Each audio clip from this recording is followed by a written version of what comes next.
too. Welcome to the Monadnock Youth Coalition's live series called Uncomfortable Topics with Teens. I'm Gabby. And I'm Kaylee. Today we are here with Hunter Krishner from Keene State College. Before we get started, we want you to know that we will be taking questions at the end of the episode. Feel free to put your questions in the chat as you think of them, and we will answer them at the end.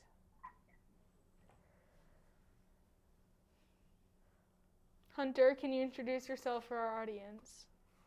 I'd love to. Hi, friends. My name is Hunter Kirchner. My pronouns are he, him, and his. I am the coordinator of LGBTQ student support at Keene State College. Thanks for being here, Hunter. Our question for you today is, how can youth best support a friend who is coming out? Okay. I love this question so much because to me it indicates that you care, right? You care about your friend, about how they're doing with this, right? New information about themselves, how they might be sharing it with other people. But just again, showing that care, which is foundational to supporting your friends as they are coming out. And so first and foremost, what I would offer is that everybody's coming out experience is unique to them. And so what folks would need for support is also unique to them. And so the best advice I can give is just asking them, what can you do? How can you best be supportive for them as an individual? And then do that thing. It sounds easy, and understanding it can be more complicated than that. And another thing I want to offer in terms of when, right, your friend does come out to you is to take that as a real sign of trust. Because that information can be really personal and it can be a scary experience, and not knowing, right, as you're coming out, who to trust, who to share this information with. And so just being, again, really grateful to your friend for trusting you with that information. And then, asking them really directly, what can I do? I care about you. How can I best support you? And so part of that too is also checking in with who else knows. Is this widely public information? Do their parents know? Do other friends know? So that you can make good decisions that don't end up inadvertently outing your friend. Because it's their story to tell, and it's their decision about who and when to come out to folks. Which is another great point, right? I think we think about coming out as one event. LGBTQ people rarely, if ever, come out just once. I have come out so many times in my life, and the circumstances, right, change each time, and what I need from the people and why I'm sharing it, right? Like, I am coming out to you all right now. I am queer and I am trans and I love it. And I don't need anything from you all. I just wanted to tell you. But it's thinking about, right, the particular circumstances that individuals are in and what they may need. So thinking about youth, right? If you're already friends, you already have the tools. You already know how to support them.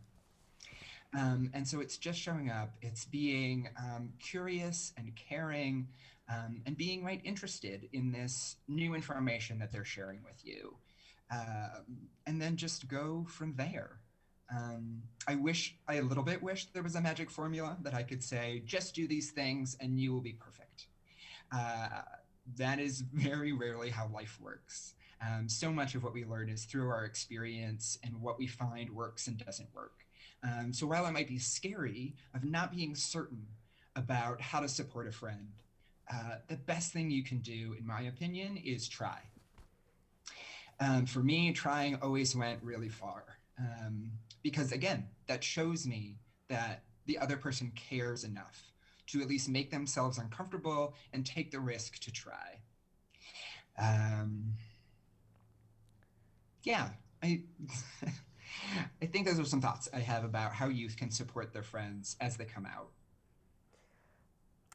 One thing that I want to make sure doesn't happen is that I don't want to offend anyone. If they're coming out to me, I don't want to make them feel uncomfortable. Even though I know I support them, I want them to understand that without offending them.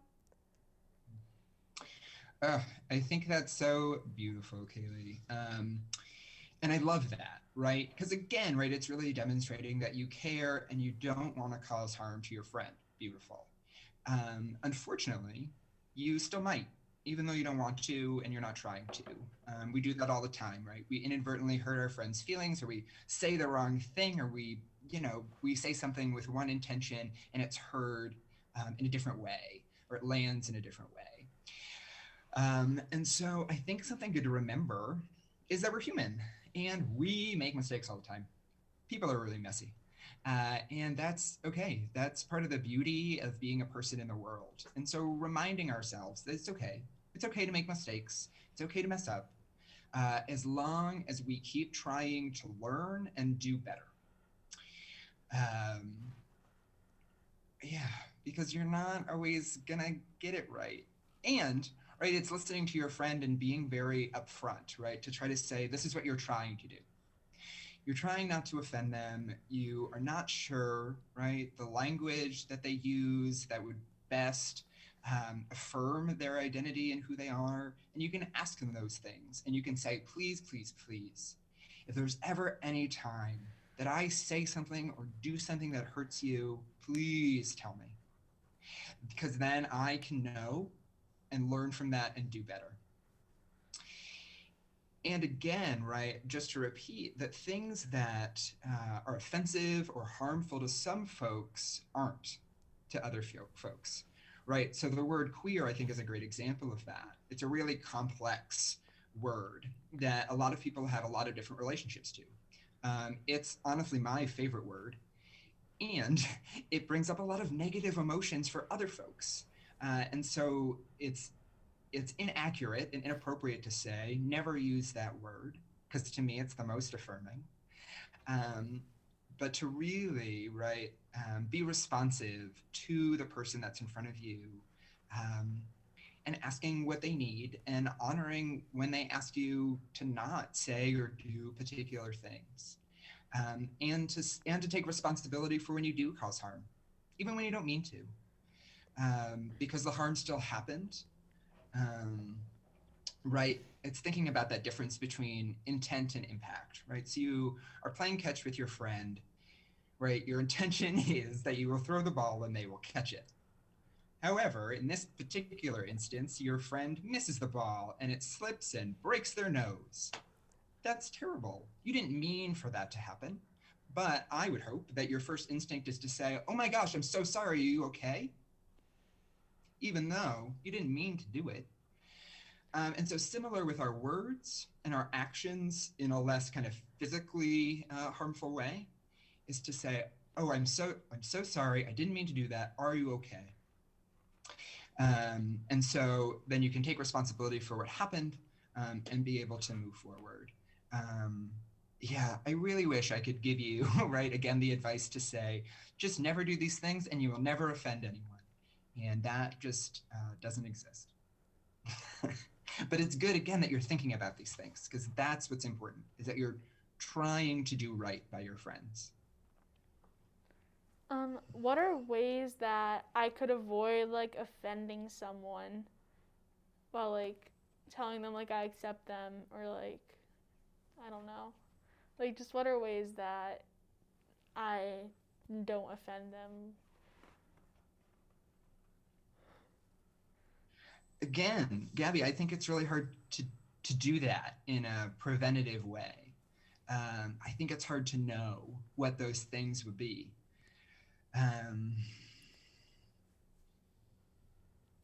yeah, what is it that you're afraid of? So you're afraid of, right, Like harming your friend. like offending them and like them just like not trusting you anymore and stuff like that. Mm, sure. So here's a question. If you break trust in a friendship, is the friendship always over? No. No, right. So sometimes, right, you have some interaction, some conflict even with a friend. You disagree. Feelings get hurt. Those things happen in friendships. And so this kind of thing is not terribly different. It's still trying to show up for our friends, trying to be, right, supportive and kind and caring, and understanding that we're not always going to be able to do that. Um, and so it's not just about trying to prevent harm from happening, but recognizing that there's always opportunity for repair after the harm happens.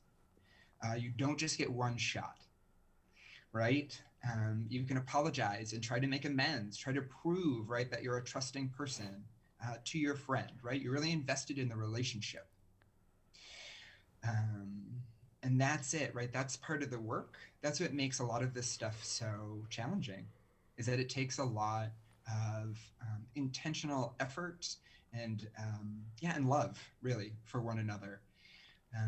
And there's not, simple or straightforward or prescriptive ways of doing it.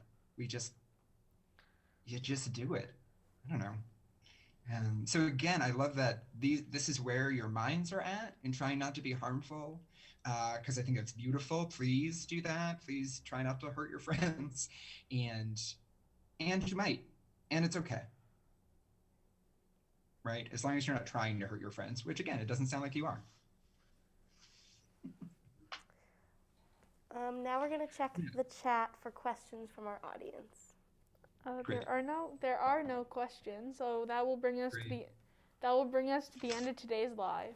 We want to give a big thanks to our guest, Hunter Kirshner, for helping to spread knowledge to our audience.